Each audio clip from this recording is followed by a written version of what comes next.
I was sitting at my desk when my phone buzzed. A text from Claire, my fiancée. 2 weeks until our wedding. Everything was set. I opened the message expecting something about flowers or seating arrangements. Honey, I'm pregnant. My heart stopped. Then it started racing. Pregnant. We were going to have a baby. Holy shit. I was going to be a father.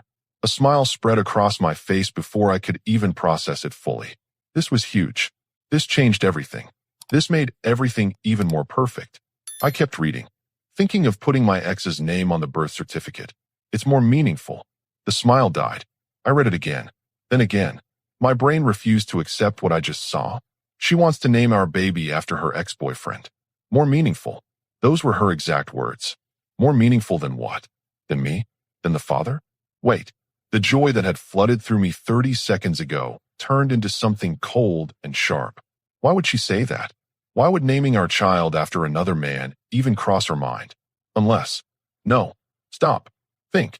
She said she's pregnant. She didn't say the baby wasn't mine. But that comment. That insane, stupid comment about her ex's name being more meaningful. What does that mean? My mind started connecting dots I didn't want to connect. When was the last time we were together? 3 weeks ago, maybe 4. Has she been acting strange? Distant? I tried to remember, but everything felt fuzzy now. I stared at that message until my screen went dark. Then I turned it back on and read it again. The words hadn't changed. My hands were shaking. Not from anger yet. From something worse. Uncertainty. Doubt. Fear. What if this baby isn't mine? The thought hit me like a truck. I had no proof. She didn't confess to anything. But why else would she mention her ex's name in the same breath as announcing a pregnancy? People don't think like that unless there's a reason. A genuine reason. I typed back with fingers that didn't feel like my own. What great news. Congratulations. Sarcasm felt safer than confrontation right now. I needed information before I made accusations. I needed to see reactions, gauge responses, figure out what the hell was actually happening here. Because right now, all I had was a horrible feeling and one incredibly suspicious text message. I grabbed my jacket and walked out of the office. My supervisor called after me asking where I was going. I didn't answer. I got in my car and just sat there for a minute, gripping the steering wheel. My phone buzzed. Claire again. I'm so happy you're excited. We should celebrate tonight. Excited? Sure. I felt a lot of things right now. Excited wasn't one of them. I needed to talk to someone who might give me answers before I confronted her directly. Someone who'd react honestly if there was something to hide. I started the car and pulled up my maps. I knew where Zachary lived. Claire's ex-boyfriend. She'd pointed out his neighborhood once during a drive maybe 6 months ago. Mentioned he got married, settled down, bought a house. At the time it seemed like innocent small talk. Now it felt like reconnaissance. The drive took 40 minutes. 40 minutes of my brain cycling through every possible explanation. Maybe she was joking. Terrible joke, but possible. Maybe she meant it differently. Maybe I was overreacting. But that phrase kept playing on repeat. More meaningful. More meaningful than the actual father's name? How does that make sense unless the actual father is someone else? I pulled up to a 2-story house with beige siding and a neat front lawn. A blue sedan sat in the driveway next to a silver SUV. Married couple cars. I parked across the street and stared at the house for a minute. What was I doing? Was I about to accuse a man I'd never met of sleeping with my fiancée based on one weird text message? Yes, because that text message was too specific to be random, too strange to be innocent. And if I was wrong, I'd apologize and leave. But if I was right, I needed to see his face when I brought it up. I needed to watch him squirm. Maybe he'd confess. Maybe he'd panic. Either way, I'd know more than I did now. I walked up to the front door and knocked. 3 solid knocks. My heart was pounding, but my face was calm. A woman opened the door. Blonde, athletic, mid-30s. Zachary's wife, probably. Can I help you? She asked, looking confused. Hi, sorry to bother you. Is Zachary home? He's at work. Can I ask who you are? I pulled out my phone and showed her the text from Claire. Watched her eyes scan the words. Watched her face change from confused to shocked to something I couldn't quite identify. I'm Claire's fiancé, I said quietly. She just sent me this. I don't know what it means. I'm hoping your husband might have some insight. Her hand went to her mouth. What? Why would she say that? That's what I'm trying to figure out. She stepped back from the door, pulling her phone from her pocket. I need to call him. This is insane. I agree, I said. Mind if I wait? She nodded, distracted, already dialing. I could hear her voice shaking as she told Zachary to come home immediately. She didn't explain why, just kept saying it was urgent. She hung up and looked at me. He'll be here in 20 minutes. He works nearby. Thank you. We stood there in awkward silence. She kept glancing at my phone screen like she needed to read that message again to confirm it was genuine. I kept my face neutral. Inside, my mind was screaming. Outside, I looked like someone patiently waiting for answers. A truck drove by slowly, the driver obviously curious about the stranger on his neighbor's porch. I ignored him. My phone buzzed. Claire calling. I declined it. She could wait. I needed this conversation first. 18 minutes later, the silver SUV came speeding down the street and jerked into the driveway. Zachary jumped out, tall and fit, wearing business casual. He saw me standing there with his wife, and his face went pale. What's going on? He demanded, looking between us. I held up my phone. Claire sent me this today. Thought you might want to see it. He took the phone, read the message, and his expression went from confused to horrified in seconds. What the hell? I haven't talked to Claire in years. Then why would she mention your name? His wife asked, voice sharp. I don't know. He looked panicked now, which was interesting. Innocent people get confused. Guilty people panic. This doesn't make any sense. I took my phone back. She's pregnant. Says she wants to put your name on the birth certificate because it's more meaningful. You telling me that means nothing to you? Absolutely nothing. His voice went up an octave. I'm married. I haven't been anywhere near her. His wife's eyes were filling with tears. Then why would she say this? I don't know. Maybe she's lying. Maybe she's trying to start something. I don't know. I watched him carefully. He was defensive, sure. But was it genuine defensiveness or covering guilt? Hard to tell. Either way, I'd accomplished what I came here for. I'd planted doubt. I created chaos. Now I had more ammunition when I finally confronted Claire. All right, I said calmly. Guess I'll go talk to her then. See what she has to say about all this. Zachary grabbed my arm. Wait, what are you going to tell her? The truth. That I came here. That you denied everything. That I want answers. He let go, running his hand through his hair. This is crazy. I didn't do anything. We'll see. I said, and walked back to my car. Behind me, I could hear them starting to argue. His wife's voice rising, his denials getting louder. I got in my car and sat there for a moment. My phone was blowing up with texts from Claire now. Where are you? Why aren't you answering? Call me, please. I didn't respond. Not yet. I started the engine and headed toward her apartment. Time to hear her explanation. Time to watch her face when I told her where I'd just been. Time to find out if my worst suspicion was right, or if I was about to feel like the biggest idiot alive. Either way, this conversation was going to change everything. I drove straight to Claire's apartment. My mind was racing through every possible scenario. Maybe she had a reasonable explanation. Maybe I was overreacting. But that sinking feeling in my gut told me otherwise. People don't mention their ex's name when announcing a pregnancy unless something is very, very wrong. I parked outside her building and sat there for a moment. My phone kept buzzing. More texts from her. I ignored them all. I needed to see her face when I asked about this. Texts could be edited, rehearsed, calculated. But reactions? Those were harder to fake. I walked up to her apartment and knocked. The door flew open immediately. She'd been waiting right there. Oh, thank God, she said, eyes red and puffy. I've been calling you for an hour. Where have you been? I walked past her into the apartment without answering. Sat down on her couch. Looked at her standing there in the doorway, wringing her hands. So, I said, voice calm. Tell me about the text. She closed the door and came to sit across from me. I know it sounded strange. I wasn't thinking clearly when I wrote it. Wasn't thinking clearly, I repeated. You wrote 2 sentences. You used punctuation. You said putting your ex's name on our baby's birth certificate would be more meaningful. That takes some thought, Claire. I was just so overwhelmed with emotion. Her voice went up, desperate. Finding out I'm pregnant, it brought up all these feelings about my past, about people who've been important in my life. Important enough to name our child after? She faltered. No, that's not what I meant.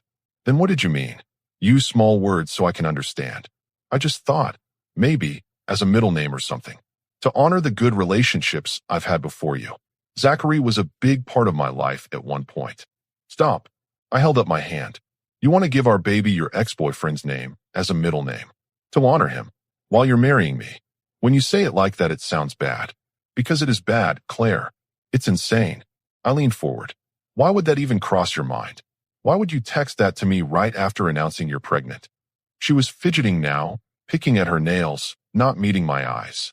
I told you, I wasn't thinking straight. The emotions just overwhelmed me, and I typed without processing. My phone buzzed. I pulled it out. Unknown number. I opened it.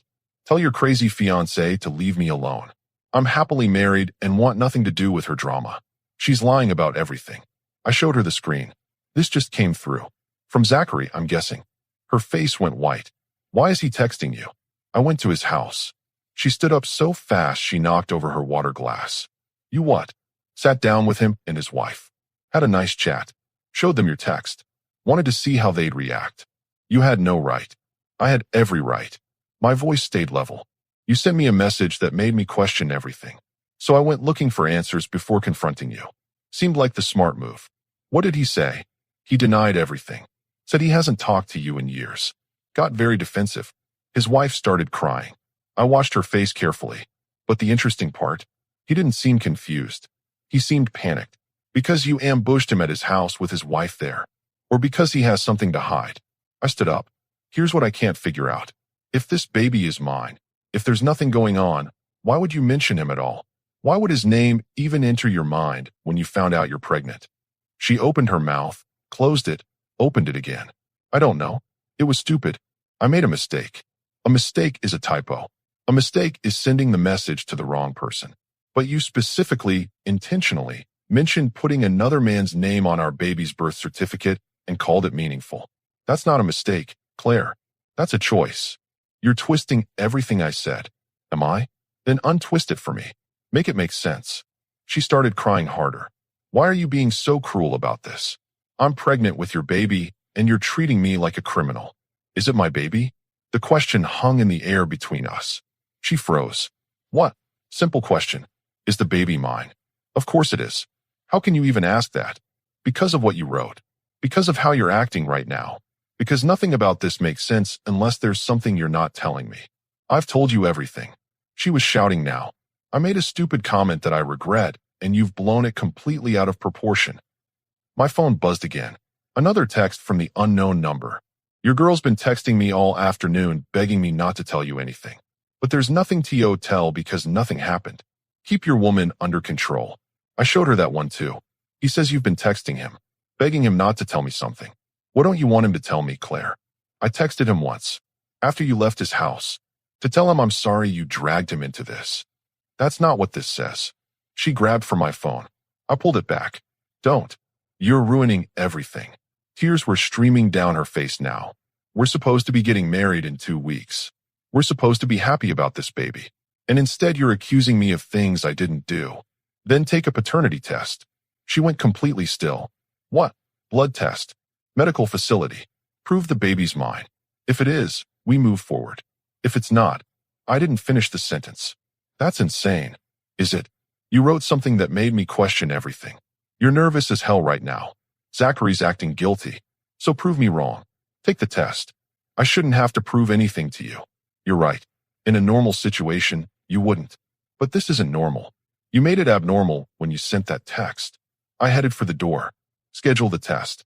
Send me the appointment details. Until then, I don't want to hear from you. Where are you going? Away from here. I opened the door. Oh, and the wedding? I canceled it this afternoon. Right after I got your text. Seemed premature to be planning a marriage when I don't even know if I'm actually the father of your baby. You canceled our wedding? Her voice cracked. I can uncancel it if the test proves I'm wrong. But I doubt it will. You're making a huge mistake. Maybe, but it's my mistake to make. I walked out and closed the door behind me. Could hear her sobbing through it. Didn't turn back. My phone rang immediately. Her number. I declined the call. It rang again. Declined again. Then texts started flooding in. Please come back. We can work through this. I love you. Don't throw away everything we have. I got in my car and drove to my parents' house. I needed to tell them before Claire did. Needed to control the narrative before it spiraled. Because I had a horrible feeling that spiral was just getting started.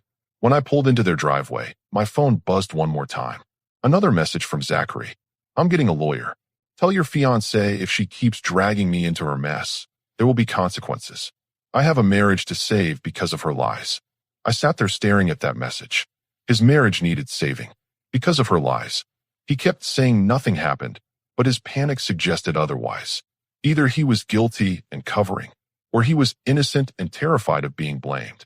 Either way, someone was lying, and I was going to find out who, even if it destroyed everything in the process. My mom opened the door before I could knock. She had that look on her face that mothers get when they know something's wrong. "What happened?" she asked, stepping aside to let me in. My dad was in the living room watching the news. He muted it when he saw my expression.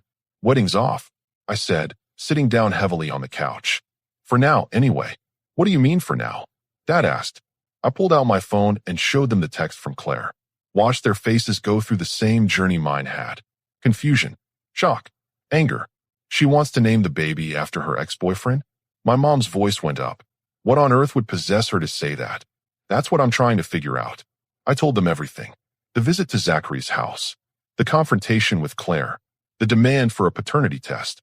My dad nodded slowly. You did the right thing. Something's off here. But what if I'm wrong? I rubbed my face. What if she really did just have a moment of stupidity and I'm destroying our relationship over nothing? Then the test will prove it, Mom said firmly. And if she has nothing to hide, she shouldn't have a problem taking it. My phone buzzed. Claire again. I'd lost count of how many times she'd called in the past hour. You need to block her, Dad said. Until this gets sorted out. Don't let her manipulate you. She's not trying to manipulate. I stopped myself. Was she? The crying, the defensive anger, the way she tried to make me feel guilty for doubting her. Maybe you're right. I didn't block her, but I did turn off notifications. My phone could buzz all night if it wanted to. I wasn't looking at it. That night, I barely slept. Kept running through scenarios in my head. Best case, the baby was mine, and Claire had just said something monumentally stupid that she'd spend years apologizing for. Worst case, she'd cheated and gotten pregnant by her ex-middle ground scenarios. I couldn't even think of any. This was pretty black and white. The next morning, I woke up to 17 missed calls and 32 texts from Claire. I made myself coffee before reading any of them. Most were variations of, please talk to me, and I can explain everything. But one stood out. Fine. I scheduled the test. Next Tuesday at 10 a.m. Harbor Medical Center. Are you happy now? Tuesday. That was 6 days away. 6 days of waiting, wondering, slowly going insane. But at least she'd agreed to do it. I texted back, I'll be there. 3 dots appeared immediately, then disappeared, then appeared again. Finally, okay. Work was impossible. I told my boss I needed the week off. Family emergency. He didn't ask questions, just told me to take care of whatever I needed to take care of. Small blessings. Wednesday afternoon, my phone rang. Unknown number again.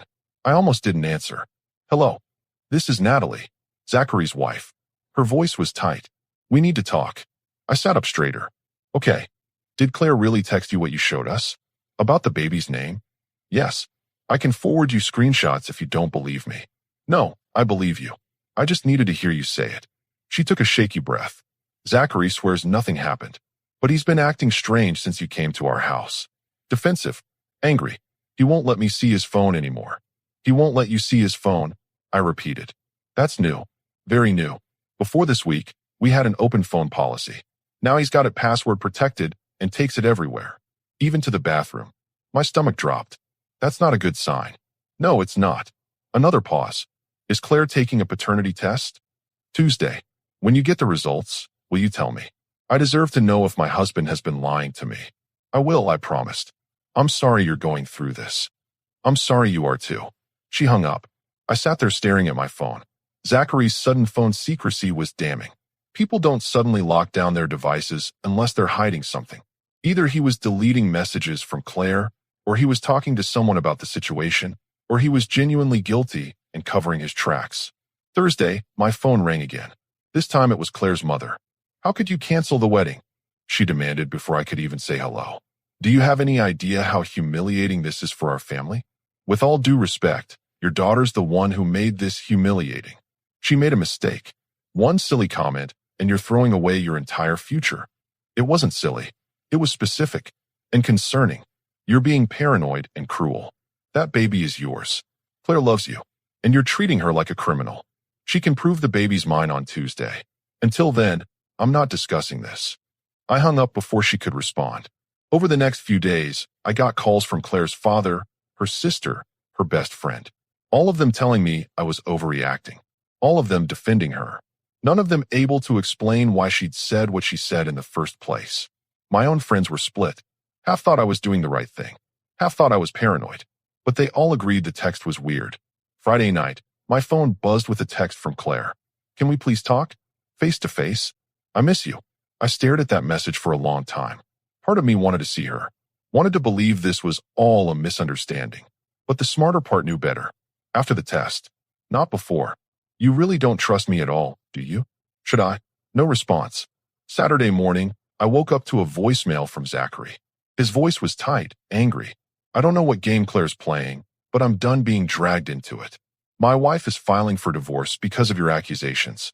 We've been married 6 years. 6 years. And it's falling apart because your fiancée can't keep her mouth shut. If that test comes back showing I'm not the father, I'm suing both of you for defamation. I saved the voicemail. Might need it later. Sunday was the longest day of my life. Tomorrow was the test. Tomorrow I'd find out if I was about to be a father or if I'd dodged a bullet. Tomorrow everything would change, one way or another. Claire texted me one more time that night. I'm scared. I almost didn't respond. But something made me type back. Me too. What if this ruins us? It already did.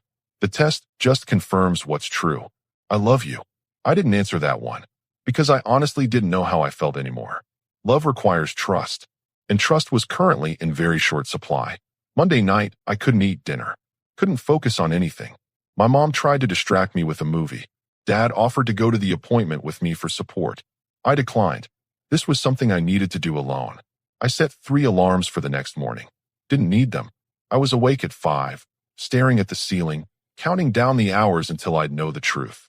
At 9:30, I got in my car and drove to Harbor Medical Center. My hands were steady on the wheel, but my heart was hammering in my chest. In 30 minutes, I'd walk into that building not knowing if I was a father. And in a few hours after that, I'd walk out knowing whether the woman I'd planned to marry had betrayed me in the worst possible way. Either way, nothing would ever be the same. I arrived at Harbor Medical Center 15 minutes early, sat in my car watching the entrance. At exactly 9:55, Claire pulled into the parking lot. She looked terrible, dark circles under her eyes, hair pulled back in a messy ponytail, wearing sweatpants and an oversized hoodie. She saw my car and hesitated before walking toward the building. I got out and followed her inside. We didn't speak, didn't make eye contact, just checked in at the front desk separately and sat on opposite sides of the waiting room. The nurse called us back together, led us to a small room with 2 chairs and a counter full of medical supplies. We'll need blood samples from both of you, she explained, completely professional. Results typically take 5 to 7 business days. We'll call with the findings. Can you send them to both of us? I asked. Of course. She looked at Claire. Is that acceptable? Claire nodded, still not looking at me. The blood draw took 10 minutes. Claire went first. I watched the nurse tie the rubber band around her arm, watched the needle go in, watched the vial fill with dark red blood. That blood would tell me everything I needed to know. My turn. I barely felt the needle. Was too focused on Claire's expression. She looked terrified. People who have nothing to hide don't look terrified. All set, the nurse said cheerfully. We'll be in touch soon. We walked out separately. I made it to my car before Claire called out. Wait, please. I stopped but didn't turn around. Can we talk? Just for 5 minutes. About what? About us. About how we fix this. I turned to face her. There's nothing to fix yet. We wait for the results. Then we'll know if there's anything left to fix. You really think I cheated on you? I think you gave me every reason to wonder. That's on you, not me. Her face crumpled. I made a stupid mistake with that text. I've told you that 100 times. Why won't you believe me? Because your story keeps changing. Because you get defensive when I ask questions. Because Zachary's hiding his phone from his wife now. I leaned against my car. If there's nothing going on, why is everyone acting so guilty? He's hiding his phone because you destroyed his marriage. His wife thinks he cheated because you planted that idea in her head. I didn't plant anything. I showed her what you wrote. She drew her own conclusions. This is insane. Claire wrapped her arms around herself. In a week, you're going to get those results back and feel like an idiot. And I don't know if I'll be able to forgive you for putting me through this. That's fair. I don't know if I'll be able to forgive you for making it necessary. I got in my car and drove away. Left her standing there in the parking lot. My phone started buzzing before I even made it to the street. I ignored it. The next 7 days were brutal. Claire called constantly. Her family called constantly. My family tried to support me while secretly hoping I was wrong. I could see it in their faces. They wanted the baby to be mine. Wanted this whole nightmare to be a misunderstanding. I wanted that too. But wanting something doesn't make it accurate. Wednesday, Natalie called again. I filed for divorce, she said flatly. Zachary's staying at a hotel. He's still denying everything, but I can't live with the doubt. I'm sorry. Don't be. If he's innocent, he'll prove it. If he's not, her voice cracked. I deserve better than a liar. You do. When do you get your results? Any day now. Call me when you do. I will. Thursday afternoon, Claire's sister showed up at my parents' house. I was in the garage working on my car when she found me. You're destroying her, she said without preamble. She hasn't eaten in 3 days. She's having panic attacks. All because you can't trust her. All because she gave me a reason not to. One text message. One stupid text message. That mentioned naming our baby after her ex-boyfriend. Yeah, that's a pretty significant stupid text message. She explained that. She was emotional and not thinking clearly. I put down the wrench I was holding. Let me ask you something. If your fiancé sent you a text saying he wanted to name your baby after his ex-girlfriend because it was more meaningful, would you just shrug it off? She opened her mouth. Closed it. That's different. How? Because Claire wouldn't actually do that. She loves you. Then the test will prove it, and we can all move on. She left without another word. 20 minutes later, Claire's father called. I didn't answer. He left a voicemail calling me paranoid and selfish. I deleted it without finishing. Friday, my phone rang at 2 in the afternoon. Unknown number. I almost ignored it, but something made me answer. This is Harbor Medical Center calling for. The woman paused, checking her notes. Regarding lab results for Claire Bennett and yourself? My heart stopped. Yes, this is him. Your results are ready. I can email them to both parties now, or you can pick up physical copies at the front desk. Email them, please. They should arrive within the next few minutes. Have a good day. She hung up. I stared at my phone. This was it. In a few minutes, I'd know. I'd actually know. I sat down on the porch steps. Opened my email. Refreshed it. Nothing. Refreshed again. Nothing. Refreshed a third time. New email from Harbor Medical Center. I clicked it. The PDF loaded slowly. Too slowly. My hands were shaking so badly, I almost dropped my phone. The document filled the screen. Medical jargon I didn't understand. Technical terms and numbers. I scrolled down looking for the only thing that mattered. Then I found it. Probability of paternity, 0%. Based on the genetic markers analyzed, the tested man is excluded as the biological father of the tested child. 0%. Excluded. Not the father. I read it 3 times to make sure I wasn't misunderstanding. But it was clear. Brutally, undeniably clear. The baby wasn't mine. I sat there on the porch steps, staring at those words, feeling absolutely nothing. No anger, no sadness, no relief. Just emptiness. My phone rang. Claire. I answered. Did you get it? She asked, her voice small. Yeah. Silence. Long, heavy silence. I'm so sorry, she whispered. So it's true. You cheated. It was one time. One stupid, drunk mistake. I didn't mean for this to happen. With Zachary. Yes. When, a month ago, we ran into each other at a bar. We were both drinking. It just happened. A month ago, while we were planning our wedding. While I was calling vendors and confirming the guest list. While she was trying on dresses and showing me flower arrangements. Does he know? Not for sure. I told him it might be his. He's been panicking ever since. And you were just going to marry me and pretend the baby was mine. I thought maybe it was. I wasn't sure, but you knew it might not be. And you didn't tell me. She was crying now. I'm so sorry. I made a horrible mistake. But I love you. We can still fix this. I laughed. Couldn't help it. Fix this. Claire, you're pregnant with another man's baby. A man you cheated on me with. What exactly is there to fix? We can get through this together. No, we can't. We're done. I stood up. You need to tell Zachary. He deserves to know he's about to be a father. What about us? There is no us. There hasn't been since the moment you slept with him. I just didn't know it yet. Please don't do this. I hung up, blocked her number immediately. Then I forwarded the test results to Natalie with a simple message. You were right to file for divorce. She responded within seconds. Thank you for telling me. I'm sorry you had to go through this. I called my parents. Told them everything. My mom cried. My dad just said, come home. We'll figure out the next steps. Next steps. Yeah, there were a lot of those coming. But first, I had one more thing to do. I got in my car and drove to Claire's apartment. Didn't knock. Used my key one last time. She was sitting on the couch, exactly where I expected her to be. I want every penny back, I said. Everything I spent on the wedding. The deposits, the venue, the photographer, all of it. I don't have that kind of money. Then figure it out. Sell something. Borrow from your parents. I don't care. But you're paying me back every single dollar. That's not fair. Fair. I stared at her. You cheated on me. Got pregnant by your ex, tried to trick me into raising his baby. And you want to talk about fair? She had no response to that. I put my key on the counter. Goodbye, Claire. I walked out for the last time, got in my car, and drove away from the biggest mistake I almost made. The baby wasn't mine. The wedding was canceled. The relationship was over.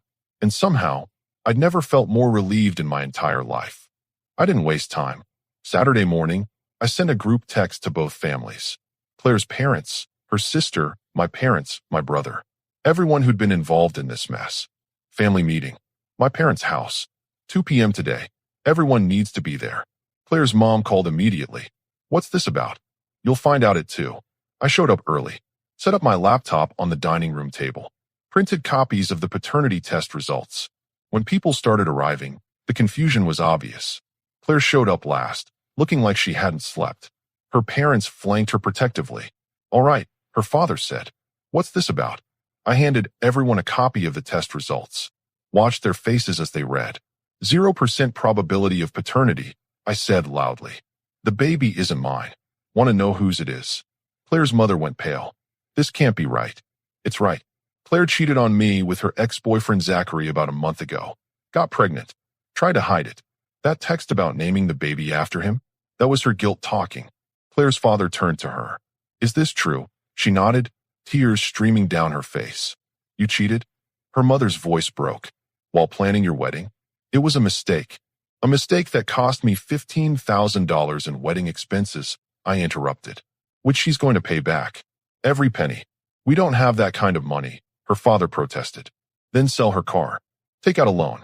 I don't care. But I'm getting my money back. My mom touched my arm. Honey, maybe we should. No. She made her choice. She deals with the consequences. Claire's sister spoke up. You're being cruel. I'm being fair. She committed fraud. She tried to trap me into raising another man's child. Cruel would be pressing charges. That shut everyone up. Does Zachary know? Claire's father asked quietly. He does now? I forwarded him the results this morning. His wife already filed for divorce. Claire sobbed louder. Her mother hugged her, but even she looked disgusted. I think we should go, Claire's father said stiffly. This was humiliating enough. Good. You should feel humiliated. Your daughter destroyed 2 relationships and created a child that neither parent wanted because she couldn't keep her commitment. They left quickly. My family stayed behind. You okay? Dad asked. Better than okay. I dodged a bullet. I sat down heavily. Can you imagine if I'd married her? Found out later. Mom squeezed my shoulder. You did the right thing. All of it. My phone buzzed. Text from Natalie. Zachary's freaking out. Lawyer says he'll have to pay child support. His whole life is falling apart. Thank you for finding out the truth. I replied. We both deserved better. Within hours, word spread through our social circle. Friends started taking sides. Most sided with me. Claire's friends tried defending her at first, but the facts were too damning. She'd cheated. She'd lied. She'd tried to commit paternity fraud. By Monday, she'd deactivated all her social media. Couldn't handle the backlash. Tuesday, I received a check from her parents for $8,000. A note attached. It's all we can manage right now. The rest will come in payments. I deposited it. Sent them a payment plan agreement. All business.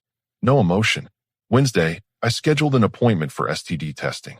Last thing I needed was a parting gift from Claire's betrayal. The test